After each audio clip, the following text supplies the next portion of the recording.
On this episode of RT Cribs, Russian Military Edition. Hello and welcome to my mega yacht. A lot of people ask me, Dmitry, how you afford such opulence? I tell them the same thing. Definitely not from selling army supplies and fuel on the side. Russia spent nearly $66 billion on their military in 2021. That's the fifth most in the entire world. They claim to have the largest military with over 1 million active duty personnel, and many sources claim that they have 12,000 main battle tanks, 3,000 pieces of artillery. So why is the Russian military still struggling against little old Ukraine, a nation that spent just $5.4 billion on their military in 2021? The campaign of Putin's has exposed the Russian military's corruption and overall lack of effectiveness. What happened? Was the money all siphoned off in corrupt deals by people connected to the military? That is ridiculous. Who said that? Who told you that? He claimed money that was intended to modernize Russia's military was actually stolen and then spent on mega yachts. Now I know I probably sound crazy, but this isn't some conspiracy. I've connected all of the dots. This goes all the way to the top, people. This really should be an iceberg video because this fraud gets progressively worse and weirder. Well, I want to make the argument to you that it largely has to do with corruption. But I'm not just talking about theft. I'm going to outline how a whole system of dishonor ended up tricking a lot of military analysts, including myself, into thinking the Russian military was more powerful than it was. Look, even those Russian manpower numbers are inflated because officers at every level, from company commanders to high-up generals, have an incentive to claim that they have more personnel and equipment than they really do, so they can increase their budget allocations for troops that don't exist, and then pocket and steal that extra money. In this way, the number of troops and equipment reported can be vastly inflated. But how deep does this culture of corruption in the Russian Ministry of Defense go? Exactly how much is it responsible for hampering their war efforts? What specific instances do we know about? And why did the Russian government give me $10 million to make this video while our special effects still look like this? This FII report, titled Russian Military Corruption Scale and Causes from 2005 by the Norwegian Defense Research Establishment, is an exhaustive document that has actual hard numbers illustrating Russian corruption. The FFI report states that between 1991 and 2001, Russian auditors uncovered armed forces corruption totaling 350 billion rubles, or 11.5 billion USD. So what that means is over 10 years of defense spending, about a tenth of the budget was lost to known cases of corruption. In January 2004, Russian auditor named Sergei Stefan discovered the true scope of the problem of maintenance of their vehicles when they found out that 14 billion rubles were not spent according to the maintenance plan. 38% of all military crimes prosecuted in the first quarter of 2004 in Russia were embezzlement, theft, and fraud related. That tells us just how deep the rate of corruption in the Russian military was at that time. The Norwegian analysts were able to then create a table based on those figures that could estimate the potential amounts that the Russian military budget had wasted on corruption. If, let's say, 1 in 50 officers embezzled the average amount of 1 billion rubles, then 3% of the budget was wasted. If 1 in 5 officers embezzled at the average rate, the losses to Russian defense budget would be 33%. The problem here is determining how many corrupt officers there exactly were in the Russian military. The FFI report suggests it's likely a 16% budget loss. But remember, those numbers are from 2005, and it's likely much worse today. Before we continue, does anyone need to purchase 40,000 pairs of these? I had them laying around. Highlights from the rest include data on how Russian officers and lower enlisted privates sold weapons to their own enemies in Chechnya, the Chechen resistance. The fact that those crimes are low risk, high reward at the individual, institutional, and political level, so soldiers were rarely prosecuted or got in trouble for any corruption. But wait a second, where did all of this start in the first place? Corruption is defined as the misuse of public power for private gain, and the practice has been a tradition long before the modern Russian army. After the fall of the USSR, the Russian Federation cut military spending drastically, and weapons production fell by 50%. Factories shut down, arms manufacturers were consolidated, and defense industries which were once controlled and operated by the state were being privatized. Who then got control of this valuable defense industry? Well, they were handed over to the Russian oligarchs. Russia didn't go from communism to capitalism, it skipped a step and went straight to oligarchy ruled by the rich. Particularly, it was the oligarchs who were friendly with Russian President Boris Yeltsin in the 1990s. Putin had promised to check the power of the oligarchs when he ran for president in 2000. But what he really did was, according to many authors, commentators, and the World Peace Foundation, is establish a kleptocracy, where the personal enrichment of the ruling elite is the primary goal of regime policy. Now I know what you're thinking. Isn't the US military just as corrupt? Isn't it hypocritical to only talk about Russian corruption? Listen, I know for a fact the US military had a ton of waste in Iraq. We would go on missions to deliver bags filled with hundreds of thousands of dollars of cash to local sheikhs, leaders, so they would pocket most of it and give a little bit to the people in his village so they wouldn't attack us. They were basically being paid off. These farming and infrastructure grants that I handed out often went straight to the enemy. And that doesn't even scratch the surface of the amount of waste that the United States DoD admittedly has each year. But the main difference between the US military corruption and Russian corruption is whenever that kind of theft or embezzlement was caught in the US, they would go to great lengths to prevent it. I spent 4 days at one of Saddam's former high-up generals' palaces in Baghdad. This place was truly a mansion, dozens of rooms. It had gold-plated Olympic pools, diving boards. It wasn't that Saddam had no idea his generals were corrupt. This wasn't his generals stealing from him. This was the system working as it was intended. I bring this up because I think this is exactly what happened in the case of Sergei Shoigu, Russia's Minister of Defense, who lives in an $18 million mansion while on a government salary with a declared income of considerably less at $2.6 million. The really ironic part with Sergei was that he was put into power in 2012 after his predecessor was fired for corruption. Wake of a current crackdown on corruption in Russia within the country's military, with the defense minister and chief of general staff replaced earlier this week. But wait, is that actually a surprise? It might be more likely that the Russian government used corruption as an excuse to get rid of him. They knew that he was corrupt, but once they wanted to get rid of him for a different reason, that's how they pulled the trigger. This line comes from the FII Report as evidence. An explanation of the Kremlin's lack of prosecuting corruption is because this kind of crime benefits them because it gives them leverage over their generals. At any time, they can step in and act upon the blatant corruption as an excuse to remove them. It gives leadership influence over state officials and the ability to dismiss them. That gives generals who are aware of this reality a very strong incentive to stay loyal to the Kremlin and by extension Putin. Further evidence of this comes from Putin's own former anti-corruption advisor, George Satarov, who said, quote, "The scale of army corruption has never been studied since the defense ministry remains one of the least transparent of the ministries. They don't look into it because they don't want to. I think Putin was looking the other way to a certain degree, but miscalculated how bad the corruption was." And even in spite of all of this waste, the Russian military might still find a way to win. After their initial setbacks in the beginning of the war, they're starting to have some more success. Vitaly Namkamov, who studies organized crime, has argued that corruption has a social role in Russia, and apparently it's a commonly held opinion that a certain amount of corruption is necessary for the wheels to go round in Russia.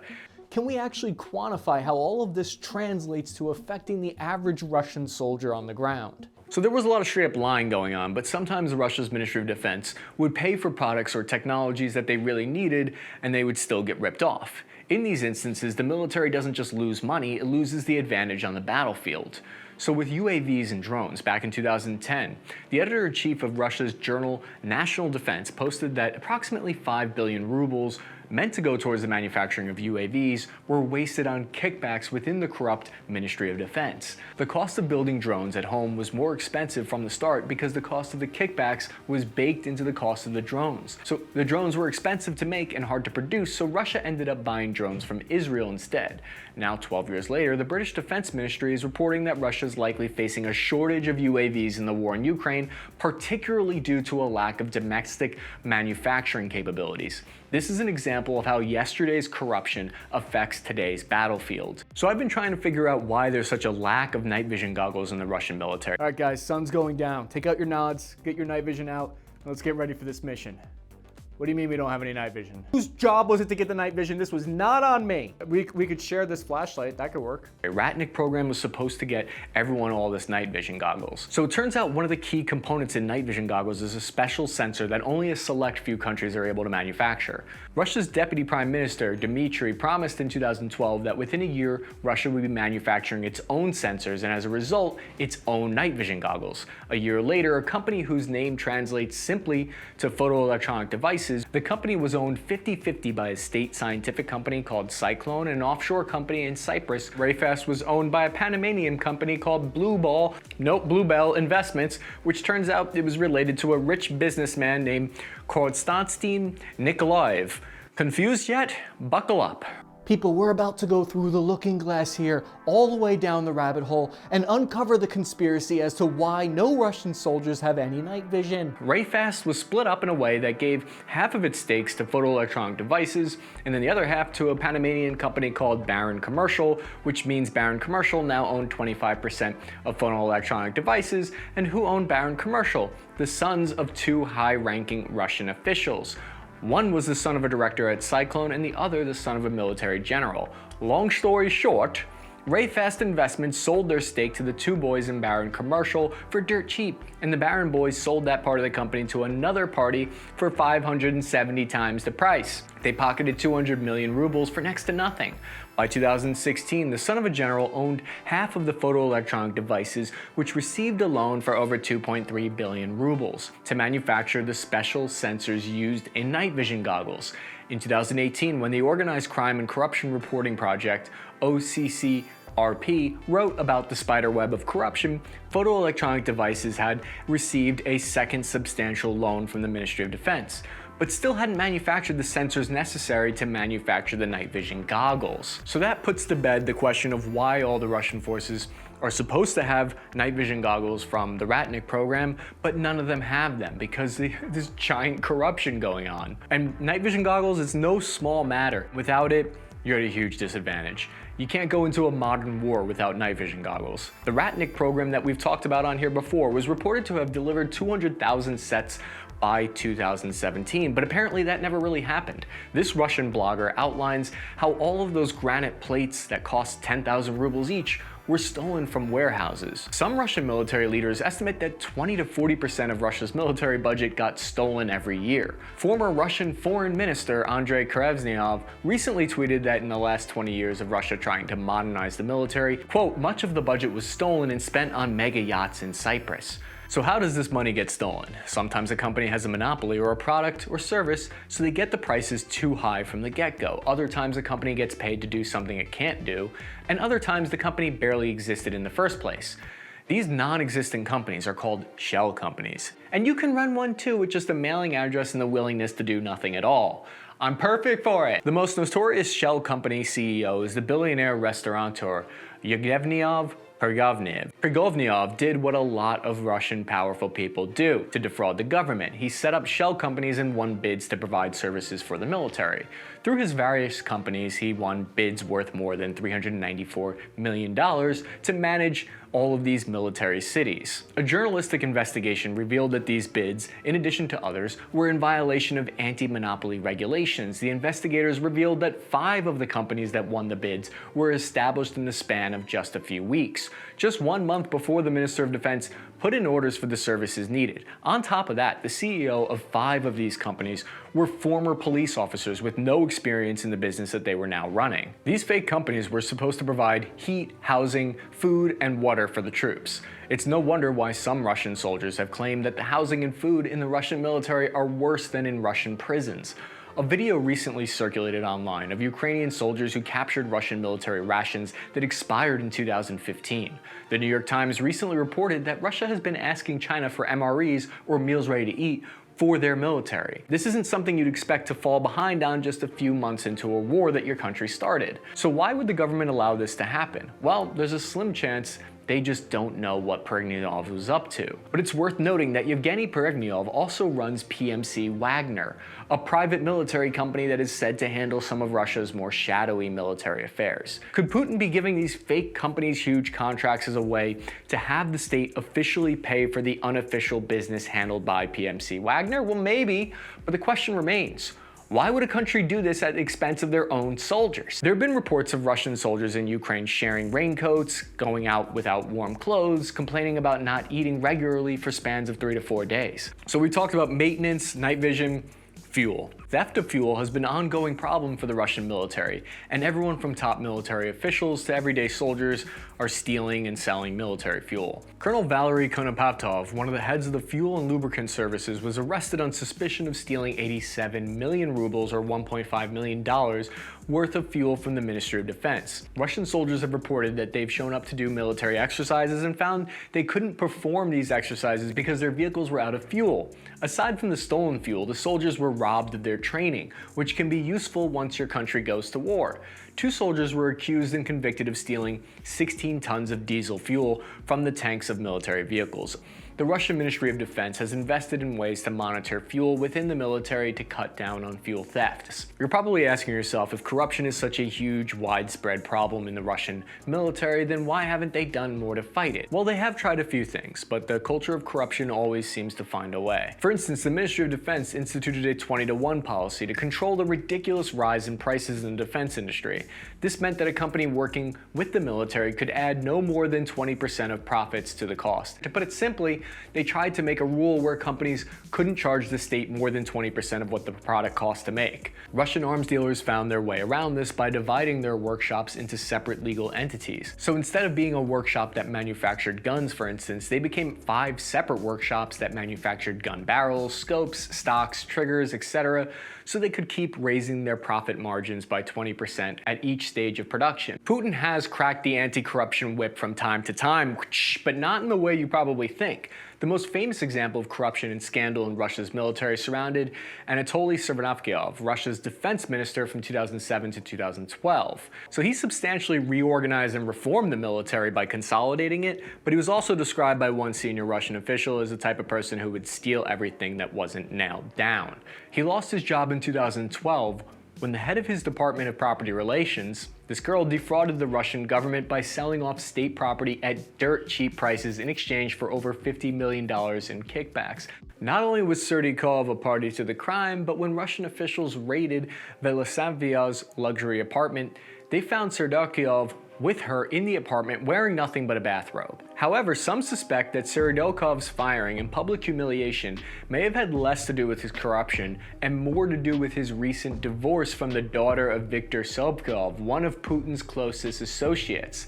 This is an example of how even anti-corruption measures are used by Putin to keep corrupt officials in line. Again, if everyone in the government is corrupt, then anyone can be exposed and punished under the guise of anti-corruption when it serves the purposes of Putin and his regime. But in hindsight, none of this should have been a surprise to me. All of the breadcrumbs were already there. In 2006, this article was published by George Katz, and it outlines how corruption wasn't just at the highest levels, it was also at your lowest levels of your regular infantrymen. Young conscripts would have their money stolen from them while they earned just $3 a month. Affluent families are able to avoid the draft with hefty bribes to recruitment officers in exchange for being labeled as unfit for service. How could the Minister of Defense get scammed so badly, so many times over, by companies that can't do what they've been contracted to do?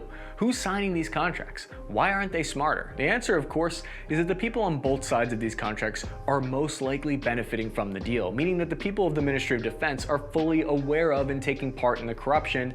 Very profitable behavior.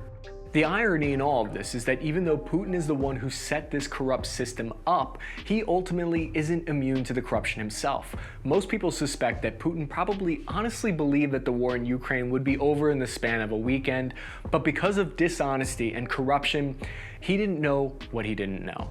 And nobody around him wanted to tell him that at least some parts of his military were built on corrupt foundations. Part of what makes a culture of corruption sustain itself is endless lies, and no one taking responsibility for anything. Putin got nothing but good news until the bad news was staring him straight in the face. In 2019, the press got word of a prosecutor general's report that asserted that 1.6 billion rubles were stolen from enterprises within Russia's space and defense industries. Acknowledging this theft would be the first logical step in setting up measures to curb corruption. However, when it came time for the Ministry of Defense to publish this report, these specific allegations were not included. It seems pretty obvious that these comments were edited out because they expose corruption within the Ministry of Defense itself. Why would they tell on themselves? Corruption on that grand of a scale takes participation from both the parties stealing the money and the party allowing the money to be stolen. Therein lies the problem. A corrupt system won't tell on itself.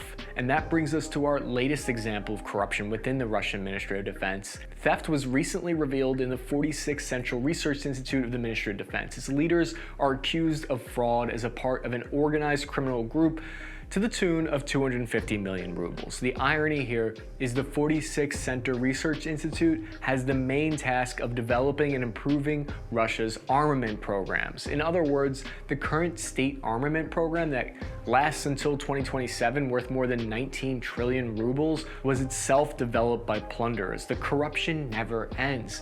And the Russian soldiers in the foxholes are the ones who often pay the price of their corrupt and inept military infrastructure. One soldier talking to the media lamented his experience in the Russian military by remembering an old Soviet joke about a soldier asking to watch TV. You can watch it, but don't turn it on. Hey Spare Parts Army, I hope you guys liked the video. If you get a chance, check out this one and I'll see you guys soon.